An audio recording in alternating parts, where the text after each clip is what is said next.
Hello everyone, स्वागत है आप सभी का ज्योग्राफी में राजेश पर। और आज इस वीडियो में हम एनसीईआरटी क्लास 6 की चैप्टर नंबर 6 देखेंगे। हमने इसके पहले चैप्टर 4 तक कंप्लीट कर दिया है। चैप्टर 5 हमने नहीं पढ़ा है क्योंकि वो सिलेबस में इतना ज़्यादा इंपॉर्टेंट है नहीं। तो हमने 4 चैप्टर कंप्लीट कर दिए हैं। आज इस वीडियो में हम छठा चैप्टर देखेंगे। छठे चैप्टर में क्या है, आप देख रहे होंगे कि पृथ्वी के स्वरूप, प्रमुख स्थल रूप, मतलब कि इसमें ये बात डिस्कशन की गई है कि पृथ्वी पर जो स्थल रूप है, स्थल रूप का मतलब पर्वत, पठार, मैदान, इनके बारे में बात की गई है। तो ये जो चैप्टर है ये बेसिकली 3 टॉपिक्स पे है। 3 टॉपिक्स का मतलब यहाँ पर है कि एक तो इसमें सबसे पहले पर्वतों की बात की गई है, माउंटेन की बात की गई है। उसके बाद में पठार की बात की गई है। उसके बाद में तीसरे नंबर पर आता है मैदान। मतलब कि इस पूरे चैप्टर में 3 टॉपिक की बात की गई है। एक तो पर्वत, फिर पठार और मैदान। दूसरी इंपॉर्टेंट बात है इसमें, पहले क्या है कि पर्वत के बारे में जानेंगे, वो कितने टाइप का होता है, कितने प्रकार का होता है, वो जानेंगे। उसके बाद में उसका यूज क्या है, मतलब कि उसका प्रयोग क्या है, हम उसको कहाँ कहाँ यूज करते हैं, उससे हमारे उनमें क्या क्या बेनिफिट्स होते हैं, या कह सकते हैं उसको हम उपयोग, उसका क्या है, ज्यादा अच्छा होगा यहाँ पर हम किसको यूज करें, तो उपयोग यूज करें, मतलब कि उसका यूटिलाइजेशन क्या है, उपयोग की बात करते हैं, है ना। तो ऐसे ही क्या है कि ऐसे ही पठार में बात की गई कि पठार कैसे बनता है, कितने प्रकार का होता है, और जो उसके बारे में बेसिक इन्फॉर्मेशन है और उसका उपयोग क्या है, उसके बारे में बात की गई है। और एग्जैक्टली वैसे मैदान के बारे में बात की गई है कि जो मैदान है उसका प्रयोग, उपयोग क्या है, उसका हम यूज दैनिक जीवन में क्या करते हैं, उसके बारे में बात की गई है। तो इस चैप्टर में जो शुरू किया गया है वो ये बताया गया है कि पृथ्वी पर जो स्थल रूप है बनते कैसे हैं। देखिए, पृथ्वी पर जो स्थल रूप है वो बनने के पीछे 2 बल काम करते हैं। एक वो बल होता है जिसको कहते हैं आंतरिक, मतलब कि आंतरिक बल का मतलब की है जो अंदर से बाहर की ओर काम करता है। एक होता है बाह्य बल। तो इंडोजेनिक और एक्सोजेनिक, मतलब कि यहाँ पर अगर स्थल रूप देखेंगे तो कैसे बनता है, आंतरिक और बाह्य बल, आंतरिक बल और बाह्य बल। एक मिनट, आंतरिक बल और बाह्य बल, और बाह्य बल मतलब ये कि ऐसे बल जो अंदर से काम करते हैं और ऐसे बल जो बाहर से काम करते हैं, उनको क्या बोलते हैं, आंतरिक और बाह्य बल। और ये जो बल होते हैं, ये बल क्या करते हैं, पृथ्वी पर स्थल रूप को बनाने में प्रयोग, हेल्प करते हैं, स्थल रूप बनाने में उसका सहायता करते हैं, ठीक है। तो यहाँ पर सबसे पहले समझेंगे कि जो आंतरिक बल है वो और बाह्य बल है उसमें क्या होता है। तो यहाँ पर पर्वत, पठार, मैदान हम बाद में पढ़ेंगे, पहले हम आंतरिक और बाह्य बल के बारे में डिस्कशन कर लेते हैं। तो देखिए, यहाँ पर अगर हम बात करते हैं कि स्थल रूपों का निर्माण 2 प्रक्रियाओं से होता है। एक बल का नाम है इंटरनल प्रोसेस, मतलब आंतरिक प्रक्रिया है। एक कौन सी है, इसको बोलते हैं बाह्य प्रोसेस, यानी कि बाहरी प्रक्रिया। मतलब कि पृथ्वी के अंदर लगातार होने वाली गति जो होती है, उससे क्या होता है, आंतरिक जो प्रक्रिया होती है वो होती है। इसमें क्या होता है, इसके कारण बहुत से स्थानों पर पृथ्वी की कहीं सतह ऊपर उठ जाती है तो कहीं धँस जाती है। जैसे एग्ज़ाम्पल में अगर आप देखें कि जब ये कह सकते हैं कि जब आंतरिक बल काम करता है तो कहीं पर क्या होता है, पृथ्वी नीचे की ओर, मतलब जो धरातल है वो नीचे को धँस जाता है और कहीं पर ऊपर उठ जाता है। तो इससे क्या होता है, जो धँस जाता है उससे भी स्थल रूप बनता है, जो ऊपर उठ जाता है उससे भी स्थल रूप बनता है। अभी हम आगे पढ़ने वाले हैं, जैसे कि पठार है, पठार का निर्माण कैसे हो सकता है, तो वो आंतरिक प्रक्रियाओं से भी हो सकता है, ठीक है। इसके बाद अगर बात करते हैं हम बाह्य प्रक्रियाओं की, तो बाह्य प्रक्रियाओं में क्या होता है, स्थल के लगातार बनने व टूटने की प्रक्रिया है। इसमें 2 चीज़ें आती हैं, एक होता है अपर्दन, एक होता है निक्षेपण। देखिए, अपर्दन क्या होता है, अपर्दन वो होता है जो पृथ्वी की सतह के टूट कर घिस जाने से को अपर्दन कहते हैं, इससे सतह नीची होती है। और निक्षेपण क्या होता है, अपर्दन के बाद पदार्थों के जमा होने से फिर निर्माण होता है, इसको बोलते हैं निक्षेपण। इसको हम चलो आपको एग्ज़ाम्पल से समझाते हैं। जैसे एग्ज़ाम्पल में समझिएगा कि यहाँ पर मान लीजिए मान लीजिए कि कोई एक ये कोई पत्थर है यहाँ पर, मतलब चट्टान मान सकते हैं, इसको रॉक मान सकते हैं। तो ये जब टूटती-फूटती है, मतलब इस पर वाह्य प्रक्रिया मतलब ये है कि इस पे तापमान, इस पे टेम्परेचर, इस पे रेनफॉल या और कोई जो कारक है, फैक्टर्स है, इस पे काम आता है। तो इसमें क्या है कि जब चट्टान टूटेगी किसी भी कारक से, तो टूटती है तो उसको क्या बोलते हैं, यहीं पर वो बात लिखिए, इसको बोलते हैं इरोजन, इरोड करना मतलब टूटना, घिसना। उसके बाद में टूटने के बाद में अगर आप देखेंगे यहाँ पर, तो ये इसके जो कण होंगे ये कहीं पर उड़ करके जाएँगे, जब उड़ करके कहीं पर जाएँगे, तो कहीं पर जमा हो जाएँगे, डिपॉज़िट हो जाएँगे, उसको बोलते हैं जमना। जब जमते हैं तो क्या हो जाएगा, डिपॉज़िट हो जाएगा। तो डिपॉज़िट हो जाएगा। तो इसी से क्या होता है, जहाँ पर डिपोज़िशन होता है वहाँ पर भी कोई न कोई किसी न किसी स्थल रूप का निर्माण होता है, और जहाँ से टूटती है वहाँ पर भी किसी न किसी स्थल रूप का निर्माण होता है। कहने का मतलब इतना सा है कि ये दोनों बल, चाहे वो आंतरिक बल हो, चाहे वो बाह्य बल हो, ये दोनों ऐसे बल हैं जो पृथ्वी के सतह का निर्माण करते हैं और या मतलब बैलेंस करने का काम करते हैं। एक जो होता है जो आंतरिक फोर्स है, जो इंटरनल प्रोसेस है, वो क्या करता है, वो सतह को उठाता गिराता है और इस सतह को बराबर करती है। तो जो पृथ्वी पर जितने भी स्थल रूप हैं, उन सब के निर्माण में 2 बल काम करते हैं, एक आंतरिक और एक बाह्य। अब हम यहाँ पर इसमें ये बात लिखी है इस पैराग्राफ में, अगर आप देखेंगे तो वही बात लिखी, पहली बात है कि पृथ्वी के अंदर लगातार गति हो रही है, जिससे बाह्य मतलब जो गति हो रही है उससे आंतरिक प्रक्रिया के कारण बहुत से स्थान उठते हैं, बहुत से स्थान धँसते हैं। और यहाँ पे एनसीईआरटी में देखेंगे आप, इसमें देखेंगे यहाँ पर बहुत सारे, इसमें देखेंगे बहुत सारे यहाँ पर स्थल रूप हैं। जैसे यहाँ पर देखिए आप, लिखा हुआ है कि पर्वत श्रृंखला हो गई, पर्वत हो गए, पठार हो गए, झील हो गए, सहायक नदियाँ हो गई, मैदान हो गया, प्रायद्वीप है, जलसंधि है, यहाँ पर जैसे तो इस तरीके से बहुत सारे स्थल रूप होते हैं, ठीक है? फिर वही बात इस बाह्य प्रक्रिया के बारे में लिखिए कि लगातार इसमें जो अपरदन होता है, निक्षेपण होता है, उसके बारे में हमने डिस्कस यहाँ पर कर लिया है। अब सबसे पहली बात करते हैं पर्वत की। देखिए, पर्वत जो होता है वो क्या होता है? वो पृथ्वी की सतह से उठा हुआ एक भाग होता है, जिसका शिखर कैसा होता है? जो चोटीनुमा होता है। चोटीनुमा का मतलब क्या है? पतला होता है, चौड़ा ज़्यादा नहीं होता है। मतलब कि पर्वत कैसा होता है कि पर्वत आप देखेंगे तो यहाँ पर इसका आधार चौड़ा होता है, इस तरीके से आधार चौड़ा होगा। ये इसका आधार है, यहाँ पर इसका आधार है, ये इसका आधार है। तो ये कैसा है? ये चौड़ा है, आधा चौड़ा है। लेकिन अगर ऊपर की बात करेंगे तो शिखर कैसा हो जाएगा? ये शिखर जो है वो कैसा है? शिखर है चोटीनुमा। चोटीनुमा का मतलब क्या है? बहुत ही सकरा है, बहुत ही सकरा है। आई बात समझ में इतनी? बहुत ही सकरा है। तो ये पर्वत का या किसी पहाड़ी का एक स्ट्रक्चर होता है। मतलब पर्वत के शिखर छोटे होते हैं, उनका आधार क्या होता है? उसका आधार जो होता है वो चौड़ा होता है। ठीक है? बात क्लियर हो गई आपको? तो यहाँ पर एक और बात समझिएगा, जो पर्वत ज़्यादा हाइट में होते हैं, फॉर एग्ज़ाम्पल इस पर्वत की मान लो हाइट यहाँ पर जो ऊँचाई है वो कितनी है? मान लीजिए इसकी ऊँचाई 4000 या 5000 मीटर है। 5000 मीटर इसकी ऊँचाई है। ऊँचाई किसमें नापते हैं हमेशा? मीटर में नापते हैं। तो इसमें एक हाइट के बाद, मतलब कि एक हाइट के बाद में यहाँ पर मिलती है स्नो लाइन। यहाँ पर क्या मिलती है? स्नो लाइन मिलती है। इस स्नो लाइन के बाद में, यानी इसके उत्तर में, मतलब इसके बाद में ऊपर देखेंगे यहाँ पर क्या मिलेगा? बर्फ मिलेगा, हिमानी। यहाँ पर क्या मिलता है? बर्फ मिलता है। जैसे एग्ज़ाम्पल में अगर आप हिमालय को देखें, तो हिमालय में एक स्पेसिफिक हाइट के बाद में एक लगभग स्नो लाइन कहाँ पे होती है? तो लगभग 3500 से 4000 मीटर की हाइट पर, 4000 मीटर की हाइट पर क्या होता है? यहाँ पर इसके बाद में बर्फ मिलना शुरू होता है। तो जो पर्वत होता है, पर्वत के ऊँचे भागों में देखोगे तो वहाँ पर क्या होगा? आपको हिमानी मिलेगा। हिमानी का मतलब क्या हो जाएगा? यहाँ पर ग्लेशियर मिलेंगे, जिनसे नदियाँ निकलती हैं, जिनसे नदियाँ बहती हैं। जैसे एग्ज़ाम्पल में जो भागीरथी का उद्गम है, गंगा का उद्गम है, भागीरथी के रूप में होता है। भागीरथी कहाँ से निकलती हैं? वो निकलती हैं गंगोत्री से। तो गंगोत्री क्या है? एक ग्लेशियर है। बात समझ में इतनी आ गई? ठीक है। यहाँ पर जो लाइफ होती है, वो लाइफ बहुत ही टफ होती है। टफ का मतलब क्या है? यहाँ की जलवायु बहुत ही कठोर होती है और कठोर जलवायु के कारण क्या होता है, यहाँ पर लोग कम निवास करते हैं, मतलब लोग रहते नहीं हैं, क्योंकि वहाँ पर ऐसी स्थितियाँ नहीं हैं। और दूसरी बात ये है कि यहाँ पर कृषि योग्य भूमि भी कम होती है। जब कृषि योग्य भूमि कम होगी तो लोगों का निवास भी वहाँ पर कम होगा। अब यहाँ पर एक बात आती है, इसको बोलते हैं श्रृंखला। पर्वत एक रेखा क्रम में व्यवस्थित हो सकते हैं, मतलब कि पर्वत ऐसे पर्वत जो एक रेखा के फॉर्म में हो, क्रम में हो, उसको क्या बोलते हैं? उसको श्रृंखला बोलते हैं। यहाँ इस पर डिस्कशन भी बाद में करेंगे, कहा इसको श्रृंखला बोलते हैं, ठीक है? तो ऐसे ही बहुत सारे पर्वत देखेंगे, जैसे आप हिमालय देख सकते हैं, आल्प्स देख सकते हैं। और एशिया में अगर आप देखेंगे तो यहाँ पर एशिया में अगर आप बहुत फेमस जगह देखेंगे तो क्या है? हिमालय। आल्प्स कहाँ पर है? ये यूरोप में। और एंडीज़ कहाँ पर है? ये दक्षिण अमेरिका में है। तो ये मतलब कि हिमालय कहाँ पर है? हिमालय एशिया में है। आल्प्स कहाँ पर है? यूरोप में। और एंडीज़ कहाँ पर है? ये दक्षिण अमेरिका में है। मतलब कि यहाँ पर 3 पर्वतों की बात की गई है। एक हिमालय, जो हम इसको इंडियन ज्योग्राफी में पढ़ते ही पढ़ते हैं। आल्प्स कहाँ है? ये है यूरोप में, जो 8 देशों में है। हमने इस पे वीडियो बनाया था, आप देख लीजिएगा, 8 देशों में है। और एंडीज़ कहाँ पर है? ये दक्षिण अमेरिका में है। एंडीज़ और हिमालय की खास बात क्या है? हिमालय दुनिया का सबसे ऊँचा पर्वत है। अगर हम हिमालय की बात करते हैं तो खास बात क्या है? दुनिया का, विश्व का सबसे ऊँचा पर्वत,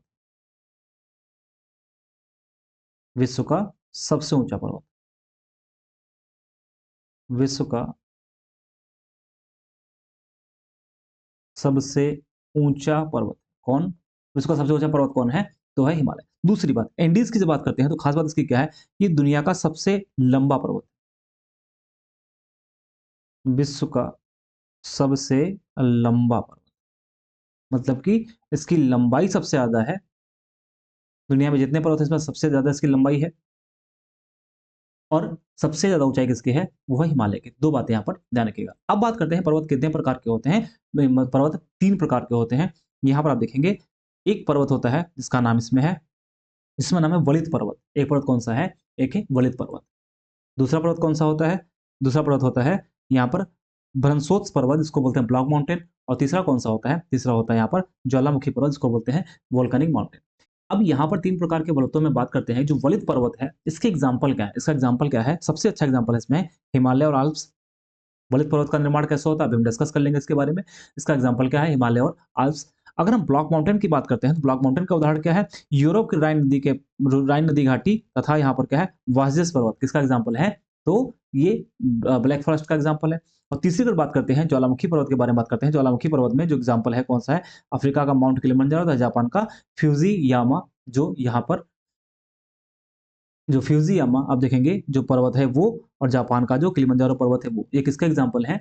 ये एग्ज़ाम्पल हैं आपके ज्वालामुखी माउंटेन के। तो हमारे ख्याल से एक बात समझ में आ गई होगी। तो पर्वत 3 प्रकार के होते हैं। कोल्ड माउंटेन, वलित पर्वत, जैसे एग्ज़ाम्पल हिमालय है, आल्प्स है, एंडीज़ भी इसी में आता है।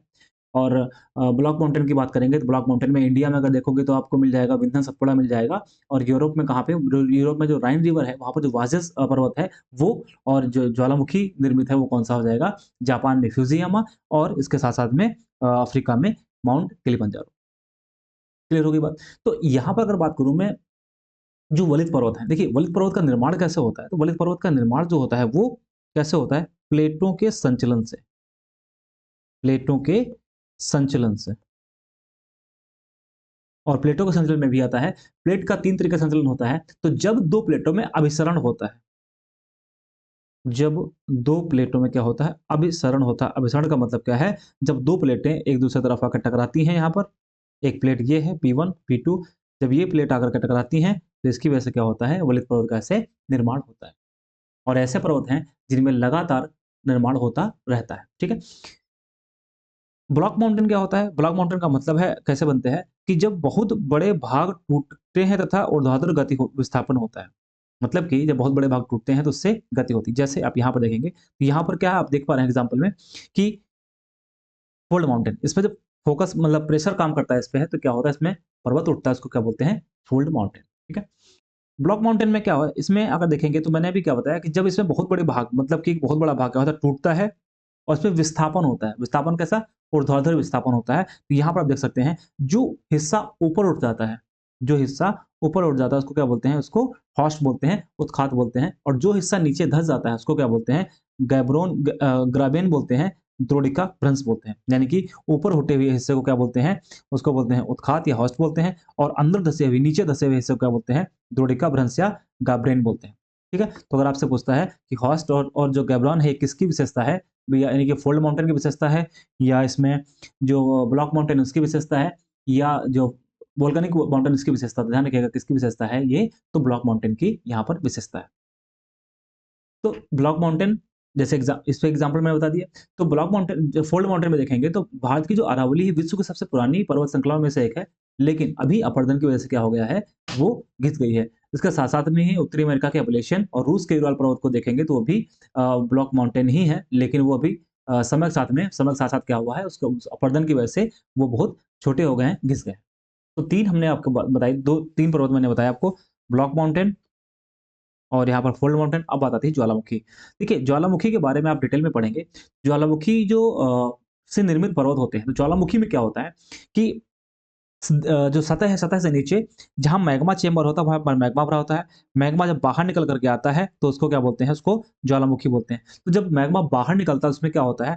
यहाँ पर ज्वालामुखी राख, भाप, गैस से युक्त बादल, घने बादल बनते हैं। जैसे आपने देखा हाल ही में अभी अफ्रीका में एक ज्वालामुखी का विस्फोट हुआ, 12,000 साल बाद विस्फोट हुआ है, जिसकी वजह से क्या होता है कि उसके जो धुआँ कह सकते हैं, या जो कहेंगे कि वहाँ पर जो भाप वगैरह है, जो जो उसके राख है, वो बाहर तक कवर हुई है। तो यहाँ पर क्या होता है, लावा निकलता है। लावा बम का मतलब होता है लावा में बड़े-बड़े पत्थर निकलते हैं। तो इसके बाद जमाव होता है। तो ज्वालामुखी पर्वत वो पर्वत होता है जिसमें लावा के जमाव से बनते हैं। जैसे एग्ज़ाम्पल आप देखेंगे यहाँ पर आप देखेंगे कि अफ्रीका का किलिमंजारो माउंटेन, जो अफ्रीका का किलिमंजारो माउंटेन है वो कैसा है? ज्वालामुखी निर्मित। ज्वालामुखी निर्मित का मतलब क्या होता है कि यहाँ पर ज्वालामुखी में जो लावा निकला है, लावा के जमाव से यहाँ पर होता है। दूसरा, जो जापान का यहाँ पर जो जापान का फ्यूजियमा है, तो आप देख सकते हैं इन सब का निर्माण कैसे हुआ है? इन सब का निर्माण हुआ है इसमें जो लावा है उसकी वजह से, ठीक है? तो 3 प्रकार के मैंने आपको यहाँ पर पर्वत बताया कि 3 तरीके से पर्वत का निर्माण होता है। एक वलित फोल्ड, दूसरा ब्लॉक, तीसरा कौन-सा है? वोल्केनो, ठीक है? तो हमने शुरुआत में बता दिया इसमें क्या पढ़ने वाले हैं, इसमें हम क्या पढ़ने वाले हैं कि कि पर्वत कितने प्रकार के हैं, उसका उपयोग क्या है? अब हम बात करते हैं उपयोग की। देखिए पर्वत हमारे लिए उपयोगी क्यों है? ये सबसे इम्पोर्टेंट बात है। तो पर्वत किस लिए उपयोगी हैं?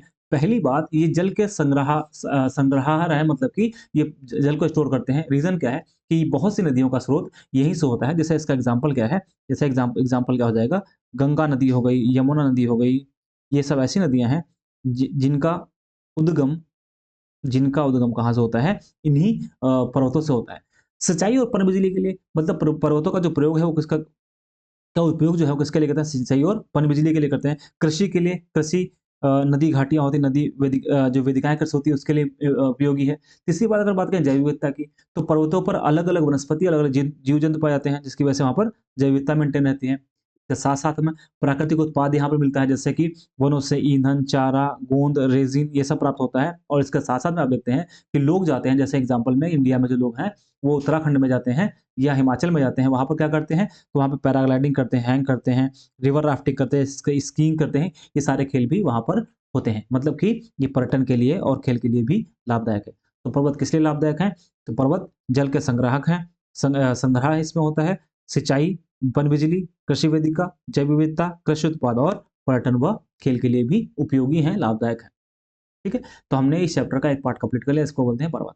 अब अगर बात करते हैं इसमें है अगर हम अब बात करते हैं इसमें है पठार की, तो पठार क्या होता है? अगर पठार की आप बात करेंगे तो पठार आप देखेंगे तो इसमें एक मेज के जैसा पठार क्या होता है कि मेज के जैसा उठा हुआ पठार क्या होता है इसमें कि एग्जाम्पल में कि सतह से उठा हुआ एक हिस्सा जिसका ऊपरी भाग मेज के जैसा होता है। मेज के जैसा मतलब क्या है? सपाट होता है, लेकिन ऐसा पर्वतों में नहीं होता है। तो मेज के जैसा एक हिस्सा जो भाग उठा होता है और ऊपरी भाग कैसा होता है? सपाट होता है। ठीक है? अब यहाँ पर अगर बात करें हम तो पठार जैसे एग्जाम्पल में कौन-कौन से पठार हैं? तो एक नाम आपने सुना होगा जिसको बोलते हैं दक्कन का पठार। दक्कन पठार कैसा है? दुनिया के पुराने पठारों में से एक है। इसके साथ-साथ में अगर बात करें तो पठार में आप अफ्रीका में भी देख सकते हैं, बहुत सारे पठार हैं, ऑस्ट्रेलिया में भी देख सकते हैं, बहुत सारे पठार हैं। लेकिन इनमें भी एक सबसे फ़ेमस नाम है, जिसका नाम है तिब्बत का पठार। ये तिब्बत का पठार कैसा है? विश्व का सबसे ऊँचा पठार है, जिसकी जो ऊँचाई है, वो मध्य समुद्र से 4000 से 6000 मीटर के बीच में है यहाँ पर, ठीक है? यहाँ पर अगर बात करते हैं, पठार क्या है?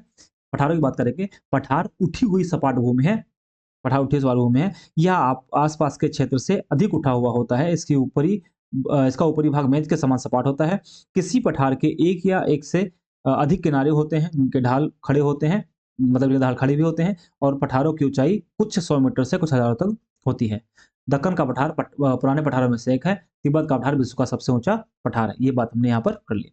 अब बात करते हैं इनका यूज़ क्या है? देखिए, पठार दुनिया के इंडिया सहित मिलाकर के दुनिया के जो भी पठार हैं, वहाँ पर सबसे इम्पोर्टेंट बात होती है कि वहाँ पर खनिज सबसे ज़्यादा होता है, मतलब कि मिनरल्स होता है। जैसे एग्ज़ाम्पल में आप समझिएगा कि इंडिया का जो छोटा नागपुर पठार है, वहाँ पर बहुत सारे खनिज मिलते हैं और अफ्रीका में भी जैसे पठार हैं जो, उन पठार में बहुत सारा खनिज मिलता है। तो पठार का उपयोग क्या है? तो एक तो यहाँ पर खनिज होता है, दूसरी बात है आप देखेंगे जलप्रपात भी पठार पर बनते हैं, पठारों पर जलप्रपात भी बनते हैं। आप यहाँ पर इसमें देख सकते हैं कि ऐसे खनिज यहाँ से निकाला जाता है, जैसे सोना। बहुत से खनन क्षेत्र पठारी विभागों में खनन होता है। जैसे अफ्रीका का पठार सोना, हीरो के लिए प्रसिद्ध है। भारत का छोटा नागपुर पठार लोहा, कोयला और मैंगनीज़ के लिए प्रसिद्ध है। बात समझ में आ गई? दूसरी इंपॉर्टेंट बात, इसके दूसरे यूज़ क्या है कि वाटरफॉल। वाटरफॉल क्या है? पानी का ऊपर से गिरना। जैसे एग्ज़ाम्पल में छोटा नागपुर जो पठार है, वहाँ पर हुंडरू जलप्रपात है और कर्नाटक में कौन-सा जलप्रपात है? इसका नाम है जोगा जलप्रपात। और पठार लावा पठार जो होता है, वहाँ पर काली मिट्टी मिलती है और काली मिट्टी किसके लिए अच्छी होती है? तो कपास के लिए अच्छी होती है। ठीक है? यहाँ पर हमने इसकी बात कर ली इसमें, तो यहाँ पर मैंने लिख भी दिया है खनिज की उपलब्धता छोटा नागपुर पठार में ये सारी चीज़ें मिलती हैं। दूसरी बात है, तो छोटा नागपुर पठार में जो हुंडरू जलप्रपात है, वो किस नदी पर है? ये स्वर्णरेखा नदी पर है, इस बात को ध्यान रखिएगा। और शरावती नदी किस पे है? तो जोग जलप्रपात इसी पर बना हुआ है। ठीक है? तो हमने इसमें पठारों की बात कर ली। अब बात करते हैं मैदान। देखिए, मैदान की खास बात क्या होती है, ये बिल्कुल फ्लैट होते हैं, मतलब कि सपाट होते हैं। जो मैदान होते हैं वो कैसे होते हैं? सपाट होते हैं, मतलब कि बहुत उनकी ज़्यादा ऊँचाई नहीं होती है। जनरली क्या होता है कि 200 मीटर समुद्र तल से कितनी होती है? 200 मीटर से अधिक ऊँचे ज़्यादातर नहीं होते हैं। जो मैदान होती हैं, आप देख सकते हैं सबसे अच्छा एग्ज़ाम्पल क्या है इसमें, जो गंगा-यमुना का मैदान है। मैदानों का निर्माण नदियों और उनकी सहायक नदियों से होता है। जैसे हम जानते हैं कि उत्तर भारत का जो मैदान है, वो गंगा और उसकी सहायक नदियाँ, जो ब्रह्मपुत्रा है उसकी सहायक नदियों से मिलकर के बना हुआ है। साथ में जो इंडस नदी है, मतलब सिंधु नदी है, उससे मिलकर उसकी सहायक नदियों से मिलकर के बना है। ठीक है? तो सबसे इम्पोर्टेंट बात है, जो नदी होती है वो क्या होती है, पर्वतों की ढाल से बहते हुए आती हैं, और वो जो अपने साथ में अपरदन लेकर के आती हैं, मतलब कि जो भी सेडिमेंट्स लेकर के आती हैं, उनको ला करके डिपॉज़िट करती हैं, जमा करती हैं, तो उसका निर्माण होता है। तो फिर निर्माण होता है मैदानों का, ठीक है? तो नदियाँ पर्वतों के ढालों से नीचे बहती हैं, उन्हें अपरदित करती हैं, मतलब काटती हैं। वे अपने साथ ढोए जाने वाले पदार्थों जैसे चूना, जैसे पत्थर, बालू, सिल्ट, ये सब ला करके वहाँ जमा करती है, तो उससे किसका निर्माण होता है? तो उससे निर्माण होता है मैदानों का, ठीक है? अब मैदानों की अगर बात करेंगे तो इसका यूज़ क्या है?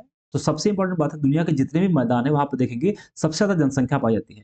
क्यों? क्योंकि वहाँ पर क्या है, उपजाऊ भूमि है, उपजाऊ भूमि रहती है, मतलब कि वहाँ खेती के लिए समतल ज़मीन भूमि है, वहाँ पर खेती अच्छी हो सकती है, ज़मीन बहुत उपजाऊ मतलब प्रोडक्टिव होती है।